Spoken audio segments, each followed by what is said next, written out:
आपण जो व्यक्ति जन को टीवी स्क्रीन में देखुंट से होचंती जड़े इम्यूनोलॉजिस्ट एवं कैंसर स्पेशलिस्ट।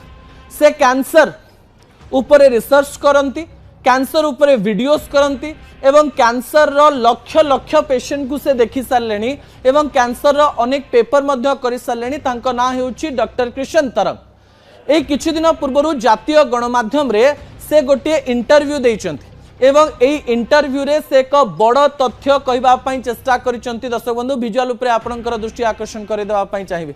से कहबा पई चेष्टा करिसंती जे मु अनेक गुडिये रिसर्च करिथिली एवं से रिसर्च रु जानि पारिथिली जे दुख लागिले बा बहुत दिन पर्यंत देहरे दुख रहिले राग रहिले ताहा सेल गुडिकरे प्रभाव पकाए एवं शरीर रे कैंसर तयारी हुए। से गोटे उदाहरण देले। महाराष्ट्र जड़े महिलांकर हजबैंड प्राय 1.5 वर्ष पूर्व मृत्युवरण करथिले।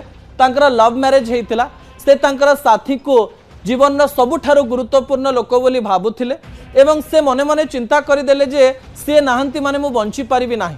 पूर्वरु से सत्संग को जाउथिले, पूर्वरु से हसुथिले, विभिन्न लोकंक सहित कथा होउथिले, विभिन्न लोकंक सहित मिसिकरी विभिन्न जगह को जाउथिले एवं सब बेले हसी हसिकरी रहउथिले। हठात किंतु गोटे दिन आसला जेतेबेले तांकर स्वामींकर मृत्यु हो गला। सेतेबेले से हस बंद करदेले, कथा कहवा बंद करदेले, केवल ऑफिस को गले निज काम करिकिरे आसिले, चुपचाप रहिले, एकुटिया रहिले। एकुटियापण केवल से सबू कथा तांकर मने पड़िला। निजकू केवल विभिन्न काम रे डिस्ट्रैक्ट करबा पई चेष्टा कले।